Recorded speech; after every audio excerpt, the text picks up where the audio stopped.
நான் தமிழ்நாட்டில் முதலமைச்சராக இருந்தேன்னா சினிமா துறையில சீர்திருத்தங்கள் நான் பண்ணுவேன். என்ன பண்ணுவேன் தெரியுமா? ஒன்று, ஒரு சினிமா எடுத்தா அதில் 33 விழுக்காடு அந்த சினிமா செலவுல தான் அந்த படத்தினுடைய கதாநாயகன் ஹீரோவுக்கு சம்பளம். இன்னைக்கு எவ்வளவு தெரியுமா போகுது? 75 விழுக்காடு. ஒரு சினிமா எடுக்கிறதுனா இன்னைக்கு அந்த படத்தினுடைய கதாநாயகர் 75 விழுக்காடு அந்த சினிமாவுடைய அந்த தயாரிப்பு நிதியில படத்துல சம்பளமா போகுது. மீதி பாத்தீங்கன்னா இன்னொரு 20 விழுக்காடு மத்த கூட இருக்கிற துணை நடிகர்கள் இயக்கிறதுக்கு. 5% தான் அங்க இருக்கின்ற வேலை செய்யற அங்க ஊழியர்களுக்கு போகுது. 5% தான் போகுது. அதுல லட்சக்கணக்கான மக்கள் நம்பி இருக்கிறார்கள். இதெல்லாம் நான் இருந்தேன்னா நிச்சயமா 33 1/3 ஹீரோக்கு, இன்னொரு 1/3 மற்ற நடிகர்களுக்கு, மீதி இருக்கிற 1/3 ஊழியர்களுக்கு. இப்படிதான், இதுதான் நியாயம். அதே போன்ற நான் முதலமைச்சராக இருந்தேன்னா இன்னைக்கு சினிமா தியேட்டர்ல இன்னைக்கு பார்த்தா பெரிய நடிகர்கள் படம்லாம் பார்த்தீங்கன்னா அது ஓடுற படமா ஓடாத படமா எந்த படமா அந்த படமா இல்ல, எல்லா தியேட்டர்லயும் வரணும் 4 ஷோ. மற்றவங்க எங்கேயா போவாங்க? நான் இருந்தேன்னா மொத்தத்தில் 1000 தியேட்டர்னா அதுல 333 தியேட்டர்ல மட்டும்தான் இந்த பெரிய ஹீரோக்கள் படம். மீதி இருக்கின்ற 3/2 பங்கு மற்றவங்க எல்லாம் படம் ரிலீஸ் பண்ணணும். இதெல்லாம் எவ்வளவு சீர்திருத்தங்கள் செய்யணும்னு எனக்கு நோக்கம். நமக்கெல்லாம் சமூக நீதி என்றால் பாதாளத்தில் இருக்கின்ற சமூகங்கள், படிப்பறிவில்லாத சமூகங்கள், காலங்காலமாக அடக்கப்பட்ட ஒடுக்கப்பட்ட வஞ்சிக்கப்பட்ட தாழ்த்தப்பட்ட சமூகங்கள், இவர்களெல்லாம் முன்னுக்கு வர வேண்டும். படிப்பிலும் வேலை வாய்ப்பிலும் பொருளாதார முன்னேற்றம் வேண்டும். இதுதான் சமூக நீதி. ஆனா சமூக நீதி பற்றி பேசுவதற்கு கூட தகுதியற்ற திமுக முதலமைச்சர் ஸ்டாலின் அவர்கள்.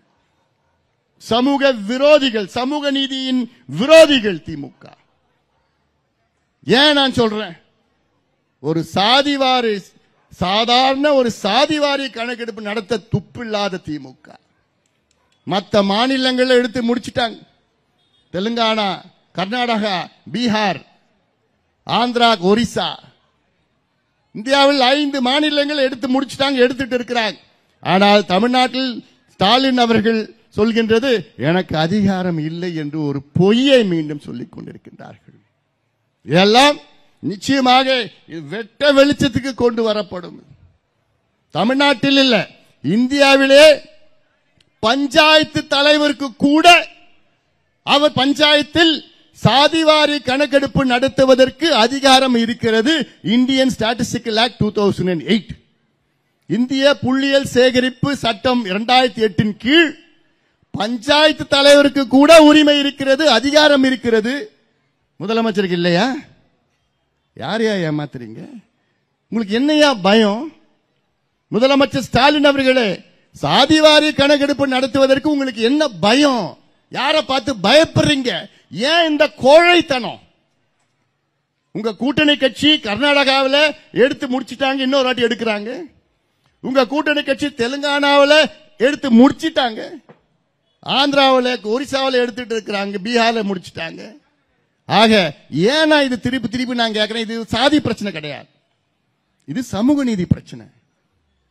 ஒவ்வொரு சமுதாயம் தமிழ், இப்ப ஒரு உதாரணம், சலவை தொழிலாளர்கள் இருக்காங்கல்ல, அது ஒரு சமூகம். அவங்க எத்தனை பேர் இருக்காங்கன்னு நமக்கு தெரியல, எந்த நிலையில் இருக்கிறாங்கன்னு தெரியல. ஆனால் மிக மோசமான நிலையில் இருக்கிறாங்க. அவங்க படிப்பறிவு, எத்தனை பேர் அவங்க சமுதாயத்தில் படிச்சிருக்கிறாங்கன்னு தெரியாது, எத்தனை பேர் அரசு வேலைக்கு போயிருக்கிறாங்க, அவங்களுக்கு வீடு இருக்குதா, இதெல்லாம் தெரியல. முடி திருத்துகின்ற சமுதாயம் இருக்கு, அவங்க எத்தனை பேர் இருக்கிறாங்க, எந்த நிலையில் இருக்கிறாங்க, அவங்களுக்கு எத்தனை பேர் அரசு வேலையில் இருக்காங்க, ஏதாவது ஒருத்தர் டாக்டர் ஆயிருக்காங்களா தெரியல. மலை குறவர்கள், குறவர் சமுதாயம், அவங்க எத்தனை பேர், எப்படி எந்த நிலையில் இருக்கிறாங்க, மீனவர் சமுதாயம் எந்த நிலையில் இருக்கிறாங்க, பட்டியலின சமுதாயம் எந்த நிலையில் இருக்கிறாங்க, வன்னியர் சமுதாயம் எந்த நிலையில் இருக்கிறாங்க, யாதவர் சமுதாயம் எந்த நிலையில் இருக்கிறாங்க, யாரும் தெரியல.